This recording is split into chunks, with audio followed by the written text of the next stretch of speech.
कांग्रेस की पहचान थे वो कहीं ना कहीं बीजेपी की ओर रुख कर गए। उसका नतीजा तो ये नहीं है। बिल्कुल बिल्कुल यही नतीजा है। और देखिए जो गिरफ्तारी हुई अरविंद केजरीवाल की, तो जमानत पे बाहर निकल के चुनाव प्रचार भी जो उन्होंने किया वो काम होता हुआ नजर नहीं आ रहा है।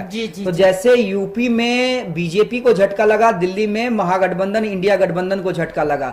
अगर यही सातों सीट पे समझिए कि जो परिणाम है, जो आंकड़े हैं वो उलट रहते तो स्थिति कुछ और होती। और ऐसा नहीं है कि भाई मनोज तिवारी के जीत में मनीष कश्यप का कोई रोल है क्या? नहीं, तो मुझे नहीं दिखाई पड़ता। नहीं, वो मुझे कि देखिए एक बीजेपी ऐसी पार्टी है, मैंने बार बार कहा था कि बीजेपी ऐसी पार्टी है। अब नरेंद्र मोदी भेड़ बकरी को भी खड़ा कर दे तो वो जीत जाएगी। क्या लगता है? नरेंद्र मोदी और दिल्ली में, खास करके दिल्ली में, हाँ, अगर मैं कलाकारों की बात करूं तो भाई मैंने बार बार भी कहा है कि कलाकार को आप टिकट क्यों देते हैं? ठीक है दीजिए, वो काम करेंगे तब तो दीजिएगा।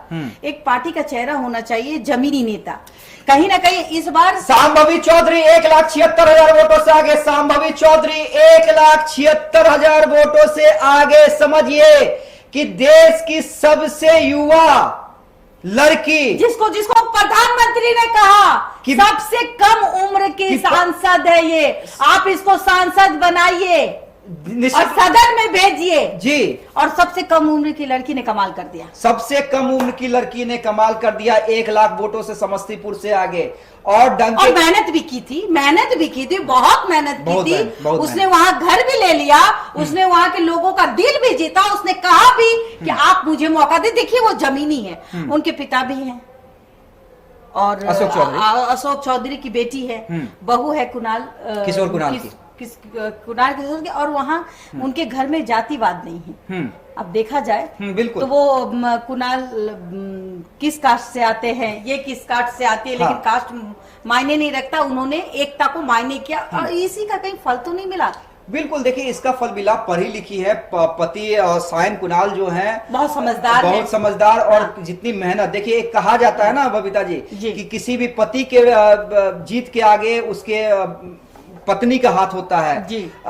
लेकिन यहाँ पति का हाथ है। यहाँ पे पति का भी हाथ मानिए, पिता का भी हाथ मानिए, ससुर का भी हाथ मानिए, चिराग पासवान का भी हाथ मानिए, लेकिन पति की मेहनत, पति लगातार धूप में मेहनत करता हुआ नजर आया। लेकिन एक बात मैं बता दूं कि इस बार जो थी ना, इस बार अगर मैं बात करूं बीजेपी की, जो 400 पार का नारे लग रहे थे, कहीं ना कहीं उन नारों में वो नाराजगी जो पुराने लोग हैं, जिनको बार बार वो प्रोजेक्ट कर देते, बार बार उनको सांसद का प्रतिनिधि चुन लेते हैं, कहीं बीजेपी को उनका खामियाजा तो नहीं भुगतना पड़ा है?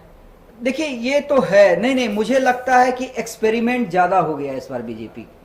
पार्टी किसी नए चेहरे को तो जगह भी नहीं दी बीजेपी में। एक्सपेरिमेंट देखिए, सब जगह के मुख्यमंत्री को बदल देना, लोकप्रिय नेता को बदल देना, उसे चुनाव लड़ा देना, किसी को लोकसभा से इस्तीफा दिला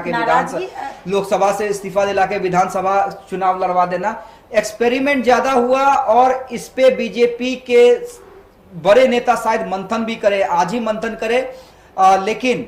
लेकिन मैं मानता हूं कि इस बार सबसे ज्यादा निराशा अगर हाथ लगी है तो हिंदुत्व एजेंडे को झटका लगा है। नहीं, कहीं ना कहीं वो आप ये भी कह सकते हैं, जो रोजगार की जो कहीं ना कहीं रोजगार बहुत मायने हो गया और रोजगार के मुद्दे को हिंदुत्व एजेंडे पे रोजगार भारी पड़ा ना। बिल्कुल, अगर ये आंकड़ा अभी भी 295 और 233 है, 295 एनडीए और 233 इंडिया है, अभी दिन के 1 बज रहे हैं और 1 बजे भी हम फाइनल रिजल्ट की ओर नहीं जा पाए हैं। अभी तक तो बैंड बाजा 2014 और 2019 की बात को तो बैंड बाजा बजने लगता था।